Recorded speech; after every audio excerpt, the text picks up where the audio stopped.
Gulbenes novada vēstures un mākslas muzejs šobrīd piedzīvo vērienīgas pārmaiņas. Īstenojot projektu energoefektivitātes uzlabošanai, ēka no neglītā pīlēna pārtop par īstu pērli.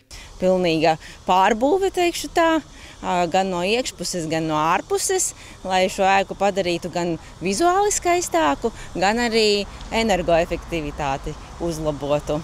Tiek nomainīti visi logi, tiek nomainīts jumts, ēka tiek siltināta gan no ārpuses, gan no iekšpuses atsevišķās zonās. Tā tiek pilnībā pārvilkta elektroinstalācija, ierīkotas siltās grīdas, cits plānojums ēkai.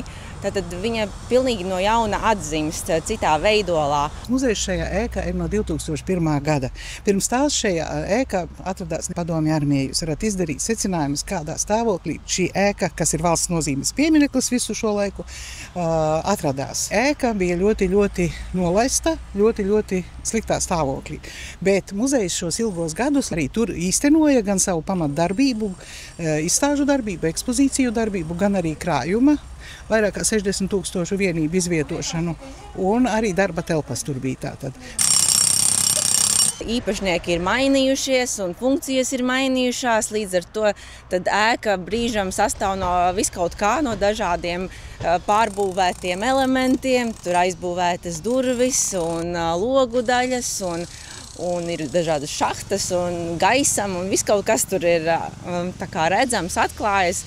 Bet šobrīd tas mūsu uzdevums ir viņu pilnībā pielāgot muzeja vajadzībām, bet nezaudēt šo vēsturisko elpu. Mums ir tapušās divas dizaina koncepcijas jau, būs divas ekspozīcijas jaunas, kas būs pārsteigums apmeklētājiem tuvāko gadu laikā. Apstākļi tiks uzlabot arī Nacionālā muzeja krājuma saglabāšanai, jūtami tiek paplašinātas krājuma glabāšanas telpas. Bija ārkārtīgi blīvi un cieši izvietots krājums, un arī pēc materialitātes un pēc kolekcijām. Vienu vietu tagad mums tā iespēja sadalīt šīs te kolekcijas atsevišķām telpām, kas arī, protams, arī gan krājuma glabātājiem, gan apmeklētājiem, interesantiem jūtami uzlabos šo te pieejamību.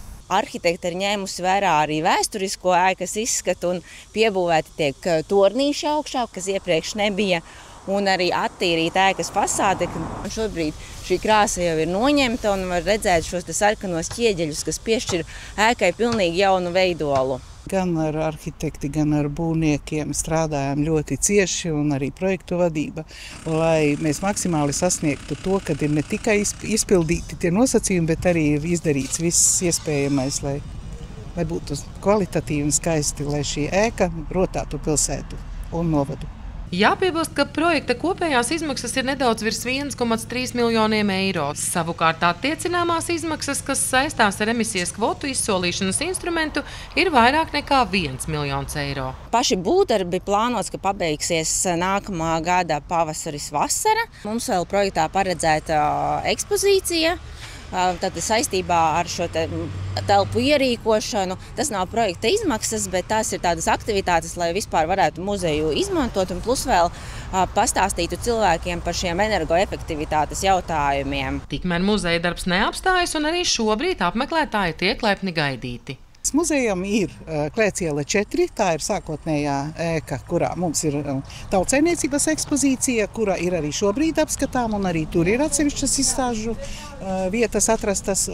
Otra vieta, kurā mēs īstenojam savu muzejisko darbību, ir Pils Parka ielā 10 sarkanajā pilī, kur mēs īstenojam izstāžu darbību.